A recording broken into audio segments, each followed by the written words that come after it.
ఒక జీవుడు పడుకుంటున్నాడు. అతని కలలో మగవాళ్ళు వచ్చారు, ఆడవాళ్ళు వచ్చారు, చెట్లు వచ్చాయి, పుట్టలు వచ్చాయి, కుక్కలు వచ్చాయి, నక్కలు వచ్చాయి, 100 రకాలు వచ్చాయి. ఇవన్నీ ఈ రూపాలన్నీ ఎవరివి?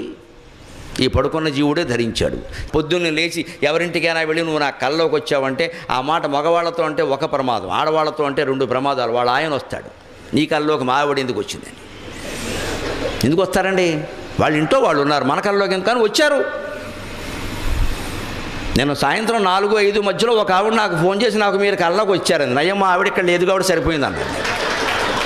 నేను మీ క్యాసెట్లు వింటూ పడుకున్నానండి, మీరు నా కల్లోకి వచ్చారండి. ఫోన్లే అమ్మ ఇక్కడ మా ఆవిడ లేదు, నేను తణుకులో ఉన్నాను, నేను గొడవ లేదు. ఈ మాట ఆవిడ వింటే నాకు ఫుడ్ పోయేదన్నాను. ఈ కల్లోకి ఎవరు వచ్చినా, ఎవరి కల్లోకి ఎవరు వచ్చినా అవన్నీ పడుకున్న జీవుడు ధరించిన రూపాలు. వారెవరూ మన కల్లోకి రాలేదు. అందుకే కళల ఫలితాల గురించి ఆలోచించడం మూర్ఖత్వం, వెంటనే వదిలేయాలి. కళలు ఫలితాలను పుస్తకాలు రాయకూడదు, అవి మనం చదవకూడదు.